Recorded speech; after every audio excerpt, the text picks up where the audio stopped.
Mel asks Roger if he already killed the fish, but he explains that it's still very much alive, swimming angrily inside the metal net he set up by the river. Hearing this, Mel lights up like a kid at a festival and declares she wants to start preparing the Xanas right away since dawn is almost here. Roger offers to accompany her, but Mel refuses, insisting he hasn't slept at all after spending the entire night catching the fish. Roger stubbornly claims he's fine, but if she wants to make him feel better, he'd love a hug. Mel, flustered, tries to argue that she hasn't even bathed yet. Roger, proudly filthy, says he's definitely dirtier, considering his all-night fish wrestling. She turns away embarrassed, and Roger takes that as permission to hug her from behind like it's the most natural thing in the world. Mel turns tomato red, right as Seth corrected, walks in. She greets him awkwardly. He greets her back while doing a dramatic U-turn because he clearly walked in on something he did not want to be part of. Later, when the Knights wake up, Mel tells them she'll be preparing Xanas for breakfast and needs flour and oil because she wants to try deep frying the thing. Zeph volunteers to fetch the ingredients.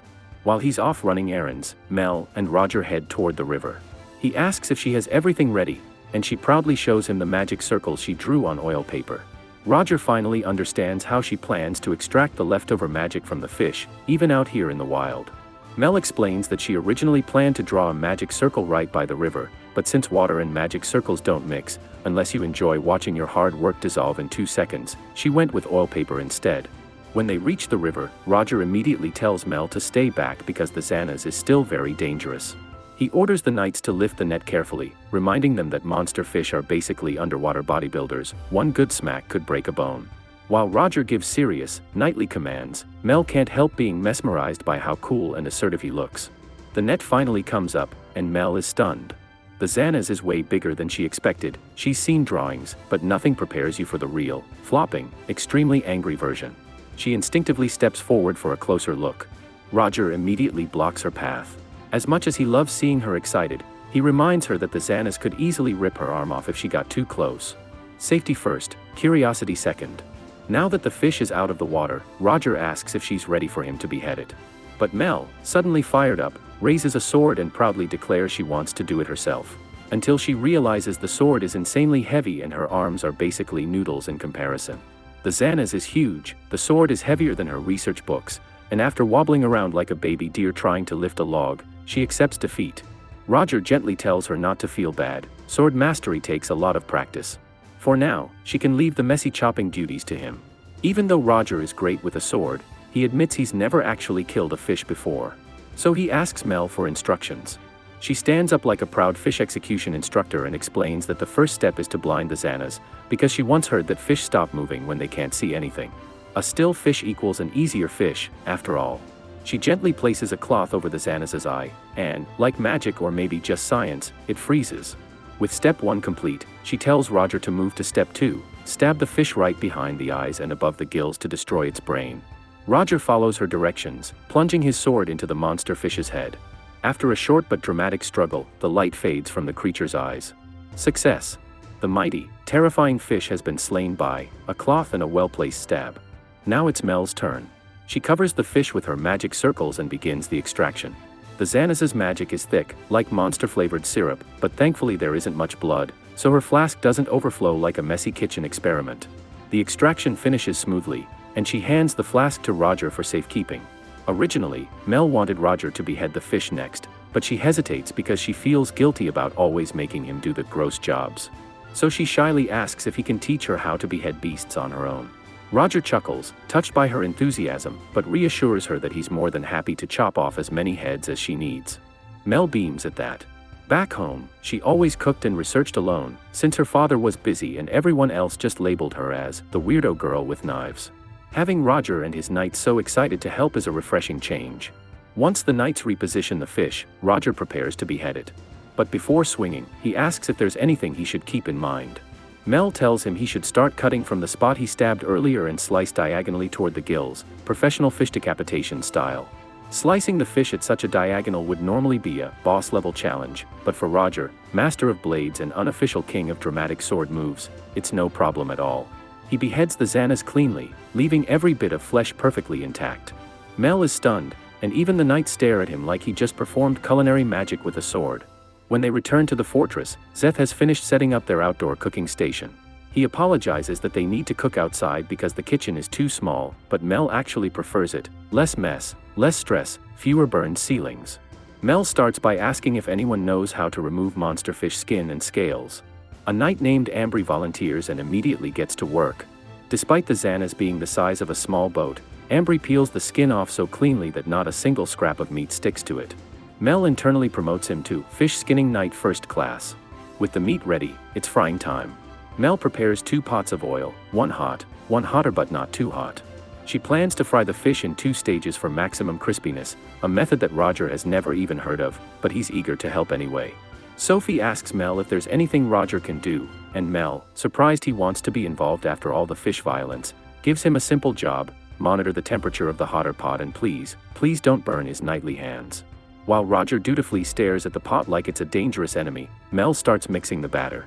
Normally she'd add eggs, but since they don't have any, she just blends water, flour, and spices together, simple, rustic, and hopefully edible. After the prep work is done, they dip the Xana's meat into the batter and start frying it in the cooler pot of oil. They wait until each piece turns a perfect golden brown, then lift them out with a perforated wooden ladle. Mel calls it the holy spatula of crispy justice. Finally, each piece gets a second fry in the hotter pot to make the outside crunchy while keeping the inside soft and juicy. Once the first batch is ready, Mel serves a plate to Roger, and the other knights scramble into cooking mode like they've suddenly enrolled in knightly culinary school. Roger insists on frying a batch himself, which unfortunately ends in mild charcoal. Mel reassures him that very few people master monster fish tempura on their first attempt. She even proves it's no big deal by asking him to feed her one of his pieces. Roger hesitates. He doesn't want to poison the woman he likes, but Mel insists, reminding him that her hands are still sticky from all the prep work. To her surprise, the overcooked fish is actually pretty chewy in a pleasant way. Roger, shocked by this miracle, tries some himself and agrees, it's oddly delicious. They move on to the fluffy, properly fried pieces, which Mel also adores. Now she can't decide which style is better. Roger, being a diplomatic duke, suggests they just make both. The knights immediately prove him right. Half love the juicy version, and half adore Roger's dry, battle ration style. In fact, the dry ones contain so little moisture that Mel realizes they could be perfect emergency food for missions. Mel never even considered how useful monster fish jerky could be, so she thanks Roger for the accidental discovery. Roger, being the humble overpowered duke he is, insists he deserves 0 credit since his dry batch was basically a cooking disaster with bonus crunch. He checks on Mel, worried she's been standing all morning, but she brushes it off. She had fun cooking with him, and apparently fun is better than leg rest. Roger is touched, but then notices several knights carrying dishes inside. Confused, he asks why everything isn't being set up outside. Mel explains that she asked the chefs to prepare bread and vegetables to go with the fish, so the tables were moved to the Great Hall. She tells Roger to go ahead since none of the knights will eat until their duke sits down. Roger asks why she isn't coming with him, and she explains she needs to dispose of the used oil first. Roger tries to protest, but Mullen physically drags him away like a responsible knight parent. Left alone, Mel begins extinguishing the firewood. She feels guilty making Roger help so much. He needs rest, even if he claims helping her brings him joy, and possibly heart attacks. Just then, Zeth and Ambry return, offering to help clean up so they can all eat sooner. Mel gratefully accepts and asks if they'd like to try something. They peek into the bowl she's holding. It's Xana's belly meat, which looks different from everything else. Mel explains that belly meat isn't great for frying, so she didn't serve it earlier, but she wants their opinion before deciding what to do with it. Both men take a bite and immediately brighten up. Mel is thrilled. Now even the belly meat won't go to waste. A victory for zero-waste monster cuisine. Mel urges Zeph and Ambry to hurry to the hall with the fruit before the knights inhale it all. When she arrives, she sees the entire squad devouring breakfast like they haven't eaten in 10 years. The moment Roger spots her, he calls her to sit beside him, something the knights pretend not to notice but totally notice. A moment later, Zeph brings over the mysterious fruit he mentioned earlier. He explains it's called Dabo, known for its intensely sour juice, basically nature's way of telling people, good luck. Mel pours some over her fish and her eyes sparkle like she just discovered a new seasoning magic. Roger watches her with growing suspicion. Mel offers him a bite and asks if he likes sour food. Roger, who has the taste experience of a noble raised on safe flavors, admits he has no idea what sour even tastes like, but bravely gives it a try. The moment it hits his tongue, his face contorts like he just bit into a lemon possessing a personal grudge. Mel instantly understands the message. Roger plus sour food equals no thanks. She quietly promises herself never to assault his taste buds like that again. After breakfast, they prepare to resume their journey to Galbraith Castle. Roger orders everyone onto their dragons, and soon they're soaring into the sky again. As they fly, Mel grows curious about Roger's life back home. All the knights adore him, but what about the people in his territory? So she asks him what Galbraith is like. Roger explains that the region once had 30 cities, but after the Great Famine 17 years ago, they were reduced to 12. Mel is stunned, especially when Roger reveals that the previous duke died during that famine, which is why he was chosen as the next duke. Mel has never heard of a duke dying from a famine before, and the revelation leaves her speechless. She asks Roger how everything happened, so he explains. Back then, an unprecedented number of monsters suddenly popped up in the forest of Virginia. Before the knights could even begin clearing them out, the magic power in the area became so dense that hordes of blood-crazed magic beasts swarmed straight toward Galbraith. Mel had no idea the Galbraith territory had gone through something so terrible, and Roger isn't surprised. Back then, the Duke in charge handled the crisis so efficiently that the rest of the world barely heard a whisper about it. Many knights lost their lives, but their sacrifice paid off, the disaster was contained, and no other kingdoms were affected. When Mel asks why they didn't get reinforcements, Roger explains that the king probably wanted to help, but the entire nation was dealing with a massive famine. You can't exactly send backup when everyone is running on empty stomachs and stale bread. Besides, the Knights of Galbraith took an oath to protect the kingdom with their lives. According to Roger, dying in battle is the most honorable exit a knight can ask for. He and his fellow knights swore the same oath, so if another catastrophe hits, he'll gladly risk his life defending the realm. He tells her all this with a peaceful smile, like he's talking about taking a pleasant stroll, not a heroic death. Mel, understandably horrified, remembers how her mother used to smile even while slowly dying, and the thought of Roger accepting the same fate terrifies her. She begs him never to talk about giving up his life with that cheerful expression again. She can't stand watching someone she cares about calmly embrace death. She promises him that she will continue her research no matter what and find a way to prevent such a calamity from ever happening again. Roger notices that Mel is upset, so he quickly apologizes for talking like he doesn't value his own life. Mel, however, clarifies she's not asking to join monster-slaying boot camp. She knows she can't fight like the knights, but her research can still support them. She just wants him to rely on her a little instead of carrying everything alone. When Roger sees tears welling up in her eyes, he pulls her into a gentle hug and tells her not to cry. He understands how she feels, but to him, death has always been part of the knight package, like a very depressing membership bonus. To comfort her, he asks if she'd like to hear a story from his past. Of course Mel wants to hear it.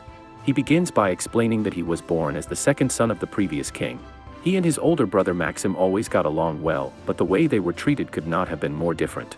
Maxim had golden hair and purple eyes, resembling the legendary King Maximus, a man famous for his wisdom. Roger, meanwhile, had eyesight that caused him to unintentionally store magic energy in his eyes, which freaked out half the castle. While Maxim was praised for being quick-witted and studious, Roger often lost control of his magic and accidentally blew up random parts of the castle. Let's just say he kept the royal repair team very busy. Still, over time, Roger grew strong enough to withstand the overwhelming magic inside his body. By the time Roger finally learned to control his magic, the damage was already done. Everyone had labeled him the out-of-control prince. The only ones brave enough to approach him were the knights. One day, Chaos was assigned to look after him. Even though Chaos was constantly criticizing him like a strict teacher grading a failing student, he ended up being the first knight to swear loyalty to Roger. Over time, the two became good friends. Chaos could have easily joined the royal guards like his father, but instead he chose to stick with Roger, even following him to the Galbraith territory when Roger became a duke. Back then, to stop a major succession crisis, the previous king made Roger the Duke of Galbraith, technically making him a subject under his older brother Maxim, who would inherit the throne. The kingdom had been devastated by drought and famine, and nobles were so desperate they were practically one bad day away from rebellion. Roger doesn't blame his father for this messy political chessboard, because the nobles were getting dangerously bold. Some even whispered that Roger should be the next king and that he should attack other nations to steal their resources. This led to a huge clash between the pro-war and anti-war factions. In the chaos, no pun intended, Chaos's father died, and rumors spread that the Galbraith territory was becoming overrun with monsters. Roger had finally had enough. He rushed to Maxim and told him he would willingly step down from the royal succession and take on the burden of becoming Duke of Galbraith so that Maxim could become king and restore stability to the kingdom. Maxim felt awful that Roger had to shoulder such a heavy responsibility at such a young age, but there was no other option. Together, they spoke with their father. Soon after, the king publicly announced that he would abdicate, Maxim would become the next ruler, and Roger would become the Duke of Galbraith. After becoming Duke, Roger and Maxim settled into their new roles. A few years later, Roger summoned his brother for a meeting, basically a, "Hey, big bro, we need fixes" kind of talk. First, Roger pointed out that the Knights of Galbraith faced ridiculous danger on a daily basis yet got zero benefits. Maxim agreed this was unfair. After thinking for a moment, he suggested giving any knight who served 5 years a promotion into the Royal Guard. Roger loved it. Nothing boosts morale like the promise of a shiny new job title. Next, Mel, however, wasn't having any of that martyr talk. She cut him off and insisted they should be working to prevent catastrophes instead of glorifying heroic self-sacrifice. When Roger asked if that was even possible, Mel explained that her research focuses on extracting toxic magic from living creatures. If she can perfect the method, she might stop monsters from going mad in the first place, meaning Roger wouldn't need to throw himself into danger constantly. Roger was stunned. He'd never considered that there was a scientific solution to the whole rampaging monster apocalypse problem. It's one of the many reasons he loves her. So, he leans in and plants a small kiss on her forehead. Mel's brain immediately blue screens.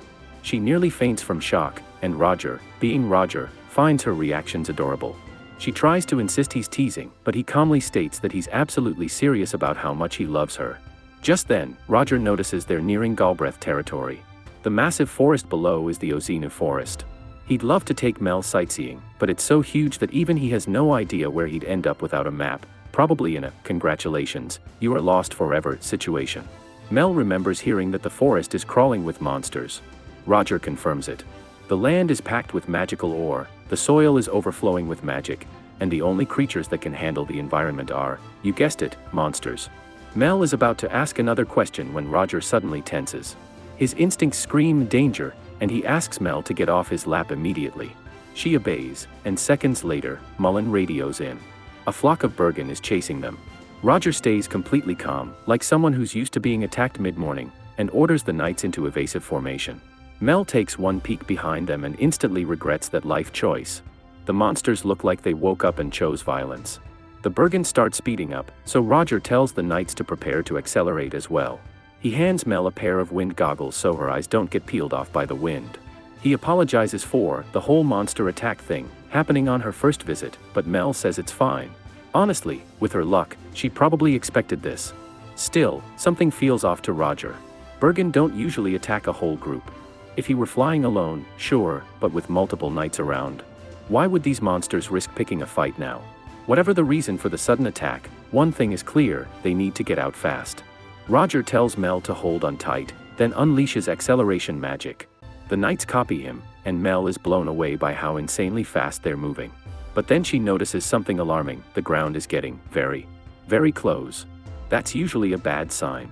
Roger pulls up at the last possible moment, avoiding a crash by about 2 heartbeats. Mel almost screams, but instead desperately tries to distract herself by imagining how delicious the giant birds would taste. Unfortunately, her brain immediately counters with, "They're probably thinking the same thing about you." That thought does not help. The monsters are still right behind them. Normally, Roger would fall back and handle the situation himself, but not with Mel aboard. Instead, he orders the other knights to attack the flock and break their formation. Meanwhile, he warns Mel to brace herself because he's going to accelerate again. Mel boldly says he doesn't need to worry about her. And then Roger casts even stronger acceleration magic. Instant regret. They're now moving so fast that even with goggles on, Mel can barely keep her eyes open. She's pretty sure her face is being rearranged by the wind. The other knights are also struggling. Mullen can't hit anything because his aim is awful at long range, and even Zeth can't figure out why the Bergen are being so annoyingly persistent today. They contact Roger and suggest landing at a nearby fort to counterattack, but Roger refuses. It's far too dangerous. Instead, they'll keep flying until they reach the defensive line of the Galbraith territory. That's when Mel finally realizes the truth. Roger is pushing this hard because he's terrified of putting her in danger. To make things even worse, the poor dragons are struggling because of all the junk Mel insisted on bringing along. So Mel tells him to just drop her on the ground so he can fight without worrying about her, but Roger rejects that too. He insists he wouldn't be able to protect her if he left her behind. He knows she feels like dead weight right now, but he reassures her that once they reach the defensive line, the soldiers there will keep them safe. This comforts Mel a little, but she still wants to contribute. Then she remembers the flask of magic Xana's blood she's been carrying around like a pocket apocalypse. Roger mentioned before that just one of these flasks contains enough magic to create a weapon of mass destruction, so naturally, Mel decides, yeah, let's use this. But simply throwing the flask won't be enough to take out the entire flock. So she scribbles down every ancient magic circle she can think of to crank the destructive power up to please don't drop this. She hands the flask to Roger and tells him to put some of his bodily fluids on it so he can activate the spell. This nearly makes Roger drop the thing in confusion. Mel quickly clarifies, his magic flows through his fluids, so he needs to activate the spell because he's the strongest mage here. Roger takes a closer look and is stunned. Roger slices his hand to smear some of his blood on the flask, activating the spell. While doing so, he casually asks Mel when she even had time to think up this ancient circle superbomb idea. Mel admits she literally thought of it a few seconds ago. Roger is impressed. Mel is more worried about his cut. She begs him to let her treat it once they're safe, and Roger happily agrees, as long as they survive long enough for first aid to matter. He quickly issues new orders to his knights. Everyone should prep as much acceleration magic as they can, because once he gives the signal, they're going to blast off at top speed. Except Mullen. Roger tells him to stay put because he has a special mission for him. When Roger reaches the rear, he explains the plan. Mullen needs to act as a decoy and fly straight into the flock of monsters. Mullen's first thought is, oh great, I'm being sacrificed. But Roger assures him that's not it. He just needs Mullen to distract the monsters long enough for Roger to use Mel's magical nuke. The moment Mullen dives into the flock, the monsters scatter into chaos, exactly as planned. Roger waits until Mullen escapes the blast zone, then eats Mel's flask directly at one of the birds. The bird swallows it without hesitation, a decision it will regret, and Roger tells Mel to sit tight. A moment later, a massive eruption of magical energy detonates, releasing pressure so heavy it might as well come with a warning label. Roger calmly tells Mel to brace herself because the spells she stacked are about to go wild. The energy then condenses into a gigantic fireball, big enough to make Oppenheimer whisper, "Dude, chill." Mel is horrified because she never expected this level of boom, and even the knights think it was overkill. But hey, it worked. Their monster problem is officially barbecue. Mullen survived, the sky is safe, and Mel is only sad that all that monster meat got flash fried before they could eat any of it. Mel is absolutely mortified when she realizes what she's created. She was so busy daydreaming about delicious monster meat that she never stopped to consider that pure magic extract could double as a nation-destroying superweapon. Turns out Roger wasn't exaggerating. Besides, he points out that magic extract isn't just for blowing things up, it can be used as cooking fuel, for heating homes, and for plenty of peaceful purposes. He even suggests they start using it in the Galbraith region right away since people there would love an alternative to firewood, especially during harsh winters. Hearing this, Mel brightens up. Back home, no one ever cared about her research, so she never imagined it could improve people's lives. Roger's support means the world to her.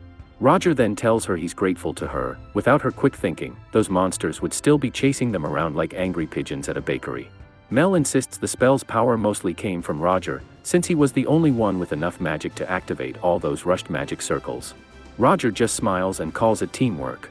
And then, Roger suggests they should go monster hunting together sometime. Mel's soul briefly leaves her body from sheer joy. She immediately asks if he's serious, already imagining all the fun adventures they could have. Roger answers calmly, he's not joking at all.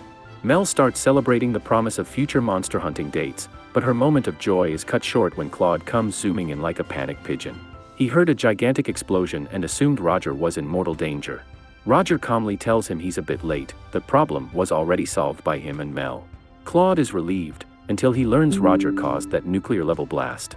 Then he immediately switches to yelling mode, scolding him for using such a ridiculously destructive spell in the middle of nowhere. Mel timidly raises her hand to confess that she was technically the one who built the magical bomb, but before she can get a word out, the soldiers who arrived with Claude swarm them. They're thrilled to finally meet Roger's bride and start showering Mel with compliments. Mel, unused to such kindness, practically short-circuits. They soon arrive at the heart of the Galbraith territory, the mid-region surrounding Roger's castle. Mel notices that the castle looks suspiciously like a fortress. Roger explains that's exactly what it used to be. Before the city grew around it, this was a monster defense stronghold, and even now some people still call it a fortress city. Mel nervously asks if monsters can still wander this far from the forest.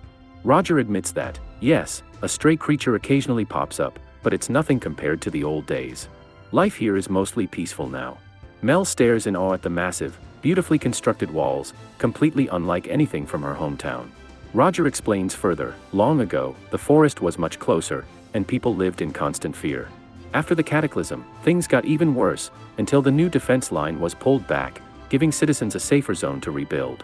Mel looks down at the base of the city walls and spots patches of scorched earth. Naturally, she assumes it's the aftermath of one of Roger's heroic "I destroyed a monster again" moments. Roger insists it's not nearly as dramatic as she thinks and tells her not to worry. They prepare to enter the city. Roger orders Mullen to notify the guards so they can open the massive front gate, and he tells Claude to gather Mel's mountain of baggage and deliver it to the castle later, preferably without triggering any of her exploding luggage traps. Roger then flies through the long tunnel-like entrance with Mel. He explains that they have to go through here because a magical barrier is currently covering the city to stop aerial monsters from swooping in for a surprise visit. Mel is impressed, but Roger admits the barrier guzzles mana like a thirsty dragon, so they can't keep it activated 24/7. They probably turned it on because of the earlier monster attack, which makes Mel worry that another flock might show up. Roger tells her they should stay alert for the rest of the day, just in case. But aside from that, it's time for the grand moment. Roger smiles warmly and officially welcomes Mel to his city.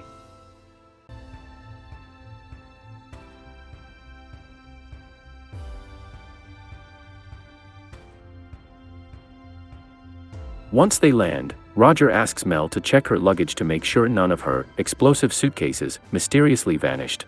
While she's doing that, she notices Roger's dragon staring intensely at her. For a moment, she thinks it wants her for lunch, until she realizes it's actually ogling the leftover royal muddle meat Roger is holding like a snack he's been saving for later. Feeling guilty for the hungry beast, Mel asks Roger to share. Roger hesitates, because he was definitely planning to eat that, but after seeing his dragon's shimmering, begging eyes, he sighs and sacrifices the precious meat. The dragon happily chomps it down, and Roger officially welcomes Mel to his castle. As they walk across the bridge, Mel spots a school of fish in the moat. Roger explains they're called bacta, monster fish used to clean up the moat whenever someone drops something, or someone.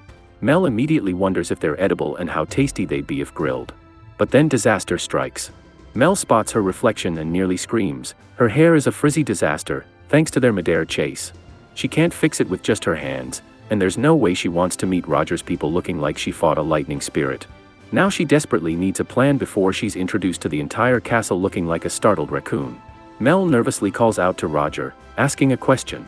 He stops and listens, and the fact that he doesn't seem bothered by her wild, frizzy hair makes her wonder if she's overreacting. But she quickly shakes the thought. After all, as the Duke's wife, she has to make a good first impression. Roger notices Mel sitting near the edge of the moat and assumes she's staring at the bacta fish. He cheerfully tells her they're delicious when stewed. For a moment, Mel forgets all about her hair and starts rambling about how she's never tried bacta before. Roger offers her one, and she happily agrees, then abruptly remembers she's totally off topic. She sheepishly admits her real problem. She wants to make herself presentable before meeting everyone and asks if he can show her to a room to tidy up a bit. Realizing he's been completely inconsiderate, Roger immediately calls Mullen, declaring an emergency and instructing him to summon the Blanche Corps, a team of female knights who can assist her. Turning back to Mel, he apologizes. The castle has no chambermaids, and he hadn't prepared for a duchess in ages. The Blanche Corps, he explains, are the best they've got. Once assembled, they treat Mel with full respect, much to her relief.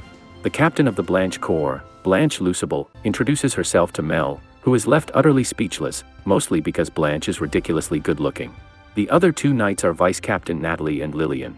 Roger explains that Mel just finished her first flight, so he'd like the knights to help her recover from the ordeal. Blanche cheerfully accepts the task. Mel asks Roger how long she has before being formally introduced to everyone. He hasn't set a strict time but thinks dinner would be perfect, giving her a few hours to get ready.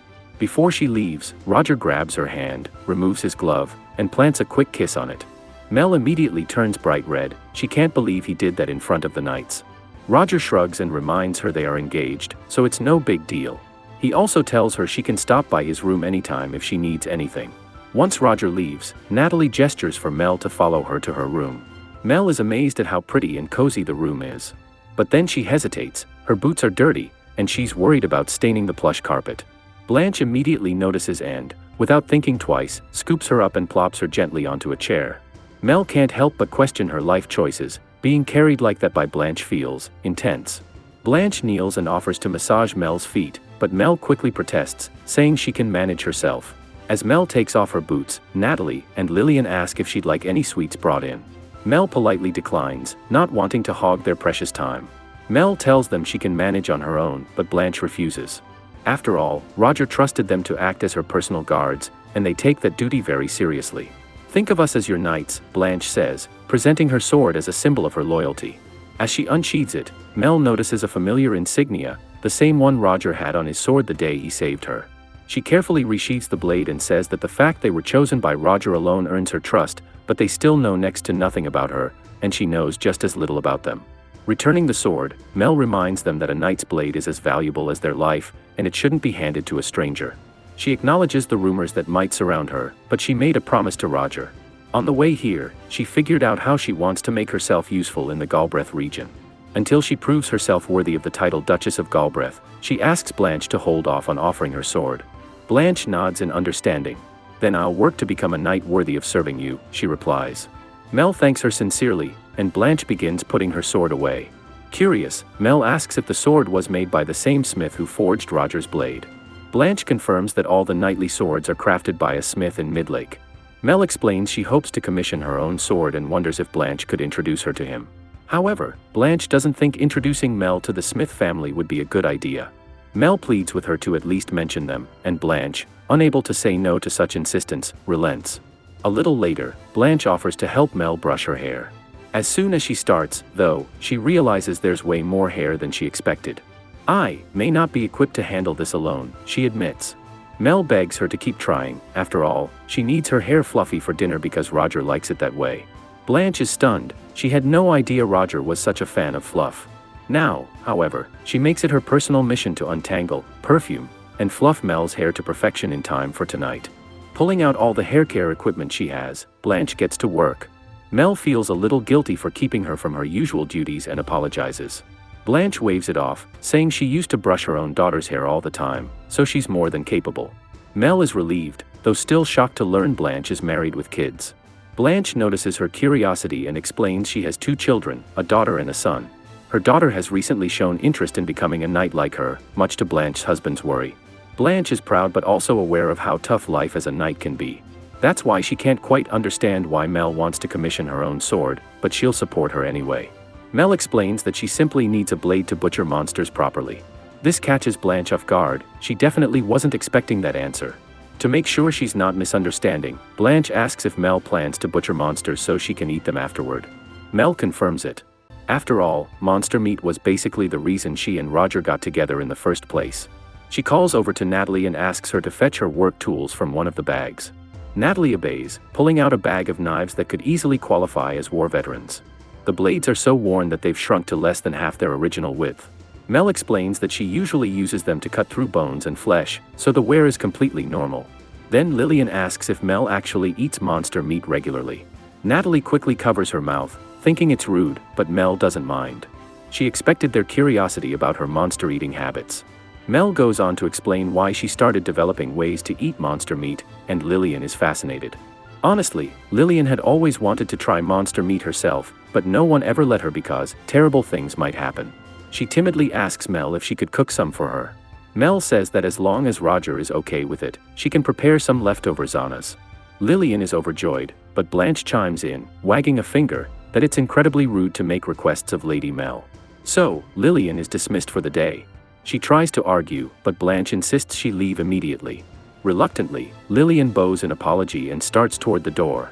Before she steps outside, Mel stops her and asks how old she is. Lillian replies that she's only 15, but technically, the age of adulthood here is 17. However, since she's already been knighted, she's officially considered an adult anyway.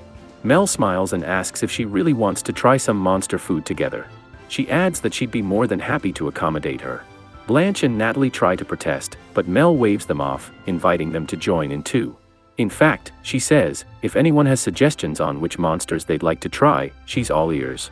Natalie and Blanche are momentarily speechless, but Lillian raises her hand and says she wants to try the fruit of the Screaming Wood monster. She's never eaten it before, but she once heard Mullen claim it was the most delicious fruit he'd ever tasted, though he did end up with a terrible stomach ache and fever afterward. That had put her off trying it, until now. If Mel insists she can make it safe to eat, Lillian would love to try it. Mel is surprised. She'd never considered experimenting with monster plants before. But if the fruit is rich, sweet, and juicy, she's eager to give it a try. Seeing Mel so excited, Blanche and Natalie can't help but get invested too.